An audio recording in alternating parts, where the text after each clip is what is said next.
अस्सलाम वालेकुम dear students. आज हम second year physics chapter number 17 electronics के लास्ट 4 कंसेप्चुअल क्वेश्चंस डिस्कस करेंगे।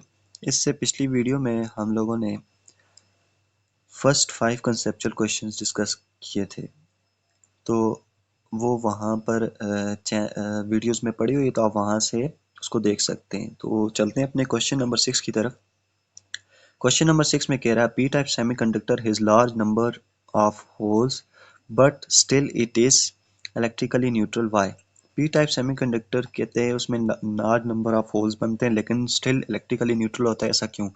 लेकिन students, P type semiconductor extrinsic semiconductor की एक टाइप है जिसमें हम डोपिंग करते हैं एलिमेंट ऑफ ग्रुप फोर्थ की ग्रुप थर्ड से, ठीक है। तो जिसकी वजह से हमारे पास जो सेमीकंडक्टर बनता है उसे पी टाइप एक्सट्रिंसिक सेमीकंडक्टर कहते हैं। अब देखें स्टूडेंट्स, जब हम पी टाइप की मटेरियल्स बनाते हैं तो हम ग्रुप फोर्थ में ग्रुप थर्ड के एलिमेंट्स की इम्प्योरिटी ऐड कर लेते हैं। अब ग्रुप थर्ड की से मुराद के ऐसे एलिमेंट्स जिनके वैलेंस शेल में 3 इलेक्ट्रॉन्स हैं। अब 3 इलेक्ट्रॉन्स बाकी जब इसको इम्प्योरिटी इसकी इम्प्योरिटी को ऐड करेंगे ग्रुप फोर्थ के साथ, तो वो 3 इलेक्ट्रॉन्स ग्रुप फोर्थ के एटम्स के 3 इलेक्ट्रॉन्स के साथ बॉन्ड बना लेंगे, और बाकी जो अब एक वहां पर इलेक्ट्रॉन रह जाएगा ना ग्रुप फोर्थ का, तो ग्रुप थर्ड में चौथा बॉन्ड नहीं बन सकेगा ग्रुप थर्ड के इम्प्योरिटी के साथ, तो वहां पर एक होल क्रिएट हो जाएगा। अब जितनी ज़्यादा इम्प्योरिटीज ऐड करते जाएंगे उतने ही होल ज़्यादा क्रिएट होते जाएंगे।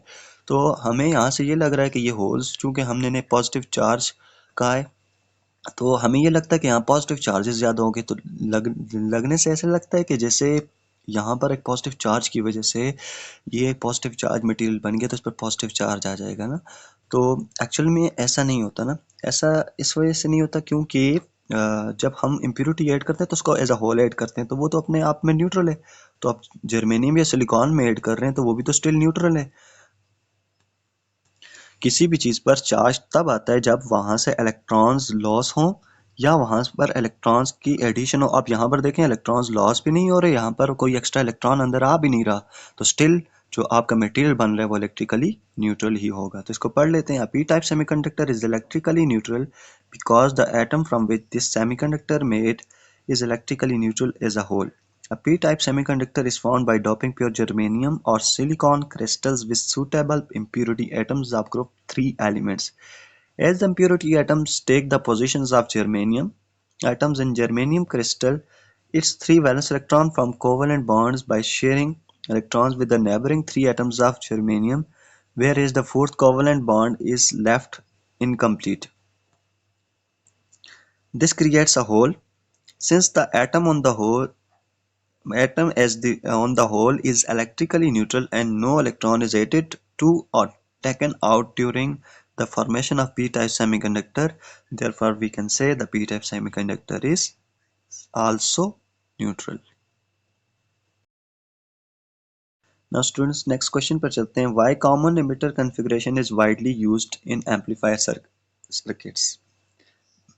स्टूडेंट्स, हम लोगों ने कॉन्फ़िगरेशंस पढ़ी थी, common base, common emitter and common collector. अब उसमें मोस्ट वाइडली यूज़ होती है कॉमन एमिटर कॉन्फ़िगरेशन, और इसे हम एम्पलीफायर सर्किट्स में यूज़ करते हैं। अब एम्पलीफायर सर्किट्स क्या होते हैं, इनका काम क्या होता है कि ये एम्पलीफाई करके ले देते हैं, यानी आपकी करंट्स को एम्पलीफाई करके दे देते हैं। आउटपुट पर जो वोल्टेज है वो आपको बहुत ज़्यादा मिलती है, हाई मिलती है, ठीक है। तो इनपुट पर कम वोल्टेज और आउटपुट पर ज़्यादा एम्पलीफाई होकर वोल्टेज मिलती है, इसे कहते हैं एम्पलीफिकेशन होना।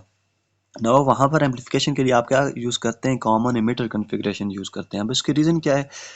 When an emitter is common, अब सबसे पहले आप इसकी डेफिनेशन लिखेंगे, कॉमन एमिटर कॉन्फ़िगरेशन होती क्या है। When an emitter is common to both input and output circuits then it is called common emitter configuration. A transistor in common emitter configuration is preferred because number 1, आप ये इसके नीचे point डाल के लिख सकते हैं। Number 1, it's current gain and voltage gains are high, क्योंकि कॉमन एमिटर के करंट गेन और वोल्टेज गेन हाई होते हैं। फिर नंबर 2 करके लिखते हैं, इस power gain is high as compare to other 2 configuration, बाकी 2 कॉन्फ़िगरेशन के मुताबिक पावर गेन इसकी ज़्यादा होती है। ठीक है। और नंबर 3 में आप कॉमन बेस कॉन्फ़िगरेशन और कॉमन एमिटर कॉन्फ़िगरेशन के मुकाबले में इनकी जो कॉन्फ़िगरेशन जो करंट गेन है, वोल्टेज गेन और पावर गेन है वो ज़्यादा होता है।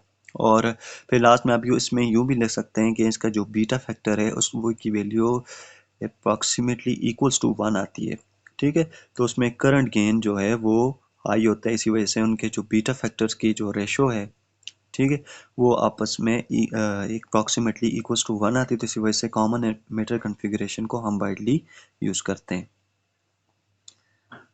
और साथ में इसी के साथ आप इसकी फिगर भी ड्रा कर लें, वो जो आपकी बुक में डली हुई है, और उसके साथ उसके ग्राफ डिनोट कर लें। स्टार्ट में आपने एक लो सिग्नल ड्रा कर लेना है और लास्ट में उसी सिग्नल को एम्पलीफाई करके ड्रा कर लेना है, जैसा आपकी बुक में ड्रा किया हुआ है कि आपने वहाँ पर देखना है दरमियान में जैसे स्टार्ट में आपने एक लो सिग्नल, दरमियान में कॉमन एमिटर कॉन्फ़िगरेशन की सारी जो सर्किट डायग्राम है वो, और लास्ट में करंट गेन आप दिखा सकते हैं उसके सिग्नल को एम्पलीफाई करके बना लें।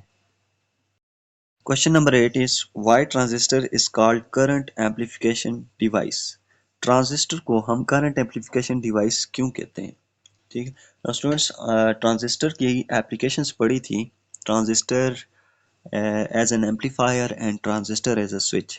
तो वहाँ पर एप्लीकेशन में ही उससे ज़ाहिर होता है कि ट्रांजिस्टर को हम एम्पलीफिकेशन के पर्पसेस के लिए यूज़ करते हैं।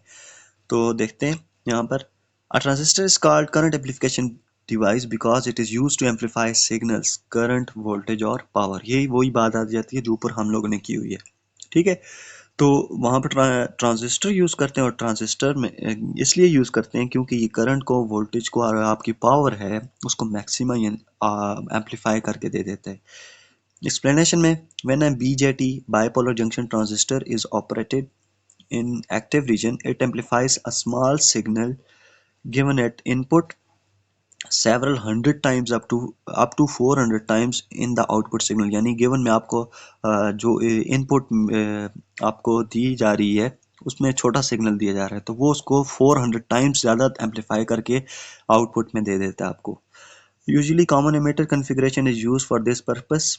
रीजन इज डेट, वो रीजन भी हम जान चुके हैं। It has low input resistance and thus higher current gain is achieved. इसकी इनपुट रेजिस्टेंस बहुत ज़्यादा कम होती है और करंट गेन बहुत ज़्यादा हाई होते हैं आउटपुट में।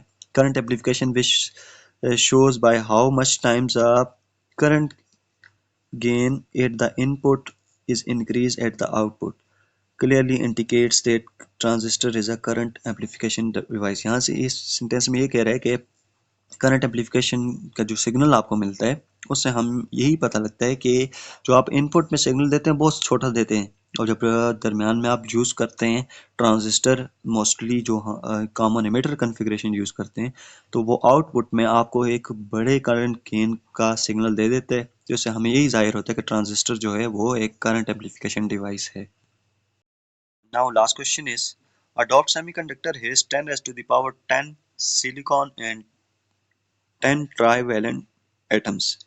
If the temperature is 25 degree centigrade, how many free electrons and holes are there inside the semiconductor? कहते हैं कि एक डॉप सेमीकंडक्टर है जिसमें आप 10 सिलिकॉन एटम्स हैं, और उस सिलिकॉन एटम्स में आप क्या कर लेते हैं 10 ट्राइवेलेंट एटम्स को ऐड कर लेते हैं। अगर वो कहते हैं टेम्परेचर को आप 25 डिग्री सेंटीग्रेड तक लेकर चले जाएं तो कितने फ्री इलेक्ट्रॉन्स और होल्स जनरेट होंगे इनसाइड सेमीकंडक्टर। नाउ स्टूडेंट्स देखें यहाँ पर, when 10 trivalent atoms are doped in 100 silicon atoms, there will be 10 holes generated by this doping, while no free electrons will be generated and material will remain still neutral। ये neutral वाली बात भी हम कर चुके हैं। यानी देखें, अगर 100 सिलिकॉन एटम्स हैं, और सॉरी 100 नहीं, यहाँ पर 10 सिलिकॉन एटम्स हैं, तो उनमें हम क्या कर लेते हैं 10 ट्राइवेलेंट एटम्स ऐड कर लेते हैं। अब 10 ट्राइवेलेंट ऐड कर रहे हैं तो फिर क्या होगा, ट्राइवेलेंट जब इम्प्योरिटी ऐड करते हैं तो ये तो बन जाता है पी टाइप मटेरियल। तो पी टाइप मटेरियल में तो नंबर ऑफ होल्स बनते हैं, तो नंबर ऑफ होल्स यहाँ पर ज़्यादा हो जाएंगे। अब वो कहते हैं however at 25 degree centigrade due to thermal effects some electrons will break away from their covalent bond.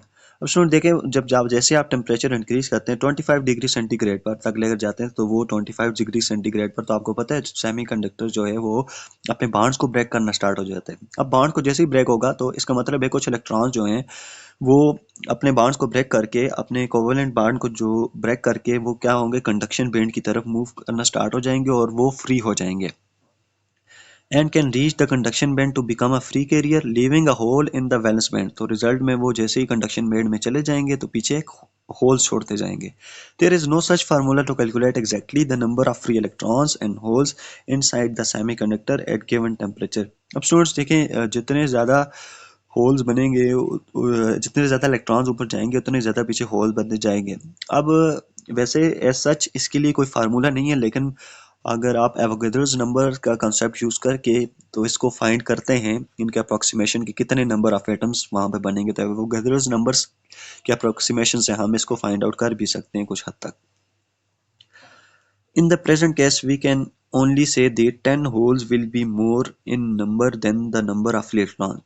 तो यहाँ पर इस केस में हम सिर्फ यही कह सकते हैं कि चूंकि हम लोगों ने 10 ट्राइवेलेंट इम्प्योरिटीज एटम ऐड किए थे ना 10 सिलिकॉन एटम्स में, तो इसका मतलब है कि 10 होल्स एक्स्ट्रा बनेंगे इस कंडीशन के मुताबिक as compare to number of electrons, तो पी टाइप सेमीकंडक्टर हमारे पास बन जाएगा। तो स्टूडेंट्स ये थे हमारे कंसेप्चुअल क्वेश्चंस। नेक्स्ट में हम इंशाल्लाह इसके न्यूमेरिक्स डिस्कस करेंगे।